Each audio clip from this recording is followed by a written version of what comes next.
मार्कास अध्याय 9।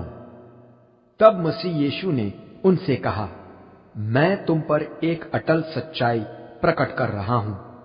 यहां उपस्थित व्यक्तियों में कुछ ऐसे हैं जो मृत्यु का स्वाद तब तक बिल्कुल न चखेंगे जब तक वे परमेश्वर के राज्य को सामर्थ्य के साथ आया हुआ न देख लें। 6 दिन बाद मसीह यीशु केवल पेत्रोस, याकूब तथा योहन को एक ऊंचे पर्वत पर ले गए कि उन्हें वहां एकांत मिल सके। वहां उन्हीं के सामने मसीह यीशु का रूपांतरण हुआ। उनके वस्त्र उज्ज्वल तथा इतने अधिक सफेद हो गए कि पृथ्वी पर कोई भी किसी भी रीति से इतनी उज्ज्वल सफेदी नहीं ला सकता। उन्हें वहां मूसा के साथ एलिया दिखाई दिए। वे मसीह यीशु के साथ बातें कर रहे थे। यह देख पेत्रोस बोल उठे, रब्बी, हमारा यहां होना कितना सुखद है। हम यहां 3 मंडप बनाएं, एक आपके लिए, एक मूसा के लिए तथा एक एलिया के लिए। पेत्रोस को यह मालूम ही न था कि वह क्या कहे जा रहे हैं। इतने अत्यधिक भयभीत हो गए थे शिष्य। तभी एक बादल ने वहां अचानक प्रकट होकर उन्हें ढक लिया और उसमें से निकला एक शब्द सुनाई दिया, यह मेरा पुत्र है, मेरा परम प्रिय, जो वह कहता है उस पर ध्यान दो। तभी उन्होंने देखा कि मसीह यीशु के अतिरिक्त वहां कोई भी न था। पर्वत से नीचे उतरते हुए मसीह यीशु ने शिष्यों को सावधान किया कि जब तक मनुष्य का पुत्र मरे हुओं में से जीवित न हो जाए, तब तक जो उन्होंने देखा है उसकी चर्चा किसी से न करें। इस घटना को उन्होंने अपने तक ही सीमित रखा। हां, वे इस विषय पर विचार विमर्श अवश्य करते रहे कि मरे हुओं में से जीवित होने का मतलब क्या हो सकता है। शिष्यों ने मसीह यीशु से प्रश्न किया, क्या कारण है कि शास्त्री कहते हैं कि पहले एलिया का आना अवश्य है? मसीह यीशु ने उन्हें उत्तर दिया, सच है, एलिया ही पहले आएगा तथा सब कुछ व्यवस्थित करेगा। अब यह बताओ, पवित्र शास्त्र में मनुष्य के पुत्र के विषय में यह वर्णन क्यों है कि उसे अनेक यातनाएं दी जाएंगी तथा उसे तुच्छ समझा जाएगा? सुनो, वास्तव में एलिया आ चुके और उन्होंने उनके साथ मनमाना व्यवहार किया, ठीक जैसा कि वर्णन किया गया था।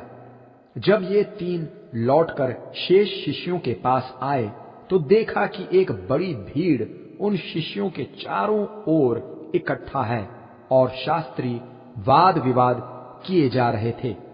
मसीह यीशु को देखते ही भीड़ को आश्चर्य हुआ और वह नमस्कार करने उनकी ओर दौड़ पड़ी। मसीह यीशु ने शिष्यों से पूछा, किस विषय पर उनसे वाद विवाद कर रहे थे तुम?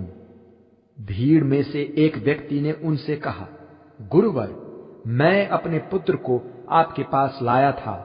उसमें समाई हुई आत्मा ने उसे गूंगा बना दिया है। जब यह दुष्टात्मा उस पर प्रबल होती है, उसे भूमि पर पटक देती है। उसके मुंह से फेन निकलने लगता है, वह दांत पीसने लगता है तथा उसका शरीर ऐंठ जाता है। मैंने आपके शिष्यों से इसे निकालने की विनती की थी, किंतु वे असफल रहे। मसीह यीशु ने भीड़ से कहा, अरे अविश्वासी पीढ़ी, मैं अब और कितने समय तुम्हारे साथ हूं? मैं कब तक तुम्हारे साथ धीरज रखूं? यहां लाओ उस बालक को। लोग बालक को उनके पास ले आए। मसीह यीशु पर दृष्टि पड़ते ही प्रेत ने बालक में ऐंठन उत्पन्न कर दी। वह भूमि पर गिरकर लोटने लगा और उसके मुंह से फेन आने लगा। मसीह यीशु ने बालक के पिता से पूछा, यह सब कब से हो रहा है? बचपन से, उसने उत्तर दिया। इस प्रेत ने उसे हमेशा जल और आग दोनों ही में फेंक कर नाश करने की कोशिश की है। यदि आपके लिए कुछ संभव है, हम पर दया कर हमारी सहायता कीजिए। यदि आपके लिए, मसीह यीशु ने कहा, सब कुछ संभव है उसके लिए जो विश्वास करता है। ऊंचे शब्द में बालक के पिता ने कहा, मैं विश्वास करता हूं, मेरे अविश्वास को दूर करने में मेरी सहायता कीजिए। जब मसीह यीशु ने देखा कि और अधिक लोग बड़ी शीघ्रता पूर्वक वहां इकट्ठा होते जा रहे हैं, उन्होंने प्रेत को डांटते हुए कहा, ओ गूंगे और बहरे प्रेत, मेरा आदेश है कि इसमें से बाहर निकल जा और इसमें फिर कभी प्रवेश न करना। उस बालक को और भी अधिक भयावह ऐंठन में डालकर चिल्लाते हुए वह प्रेत उसमें से निकल गया। वह बालक ऐसा हो गया मानो उसके प्राण ही निकल गए हों। कुछ तो यहां तक कहने लगे, इसकी मृत्यु हो गई है। किंतु मसीह यीशु ने बालक का हाथ पकड़ उसे उठाया और वह खड़ा हो गया। जब मसीह यीशु ने उस घर में प्रवेश किया, एकांत पाकर शिष्यों ने उनसे पूछा, हम प्रेत को क्यों निकाल न पाए? मसीह यीशु ने उन्हें उत्तर दिया, इस वर्ग को किसी अन्य उपाय द्वारा निकाला ही नहीं जा सकता सिवाय प्रार्थना के। वहां से निकलकर उन्होंने गलील प्रदेश का मार्ग लिया। मसीह यीशु नहीं चाहते थे कि किसी को भी इस यात्रा के विषय में मालूम हो, इसलिए कि मसीह यीशु अपने शिष्यों को यह शिक्षा दे रहे थे, मनुष्य का पुत्र मनुष्यों के हाथों पकड़वा दिया जाएगा, वे उसकी हत्या कर देंगे, 3 दिन बाद वह मरे हुओं में से जीवित हो जाएगा। किंतु यह विषय शिष्यों की समझ से परे रहा तथा वे इसका अर्थ पूछने में डर भी रहे थे। कफरनहूम नगर पहुंचकर जब उन्होंने घर में प्रवेश किया, मसीह यीशु ने शिष्यों से पूछा, मार्ग में तुम किस विषय पर विचार विमर्श कर रहे थे? शिष्य मौन बने रहे, क्योंकि मार्ग में उनके विचार विमर्श का विषय था, उनमें बड़ा कौन है।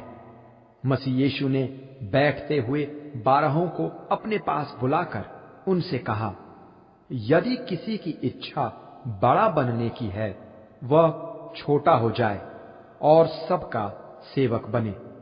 उन्होंने एक बालक को उनके मध्य खड़ा किया और फिर उसे गोद में लेकर शिष्यों को संबोधित करते हुए कहा, जो कोई ऐसे बालक को मेरे नाम में स्वीकार करता है, मुझे स्वीकार करता है, तथा जो कोई मुझे स्वीकार करता है, वह मुझे नहीं परंतु मेरे भेजने वाले को स्वीकार करता है। योहन ने मसीह यीशु को सूचना दी, गुरुवर, हमने एक व्यक्ति को आपके नाम में प्रेत निकालते हुए देखा है। हमने उसे रोकने का प्रयास किया, क्योंकि वह हम में से नहीं है। मत रोको उसे। मसीह यीशु ने उन्हें आज्ञा दी, कोई भी जो मेरे नाम में अद्भुत काम करता है, दूसरे ही क्षण मेरी निंदा नहीं कर सकता, क्योंकि वह व्यक्ति जो हमारे विरुद्ध नहीं है, हमारे पक्ष में ही है।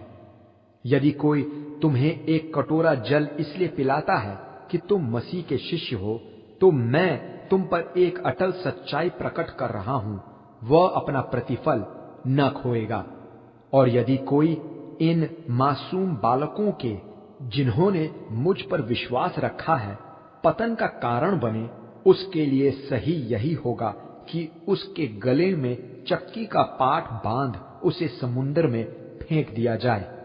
यदि तुम्हारा हाथ तुम्हारे लिए ठोकर का कारण बने, तो उसे काट फेंको। तुम्हारे लिए सही यह होगा कि तुम एक विकलांग के रूप में जीवन में प्रवेश करो, बजाय इसके कि तुम दोनों हाथों के होते हुए नरक में जाओ, जहां आग कभी नहीं बुझती, जहां उनका कीड़ा कभी नहीं मरता, जहां आग कभी नहीं बुझती। यदि तुम्हारा पांव तुम्हारे लिए ठोकर का कारण हो जाता है, उसे काट फेंको। तुम्हारे लिए सही यही होगा कि तुम लंगड़े के रूप में जीवन में प्रवेश करो, बजाय इसके कि तुम 2 पांवों के होते हुए नरक में फेंके जाओ, जहां उनका कीड़ा कभी नहीं मरता जहां आग कभी नहीं बुझती। यदि तुम्हारी आंख तुम्हारे लिए ठोकर का कारण बने तो उसे निकाल फेंको।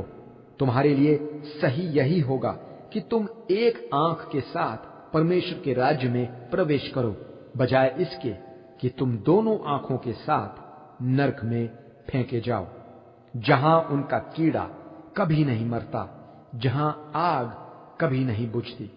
हर एक व्यक्ति आग द्वारा नमकीन किया जाएगा। नमक एक आवश्यक वस्तु है, किंतु यदि नमक अपना खारापन खो बैठे तो किस वस्तु से उसका खारापन वापस कर सकोगे? तुम स्वयं में नमक तथा आपस में मेल मिलाप बनाए रखो।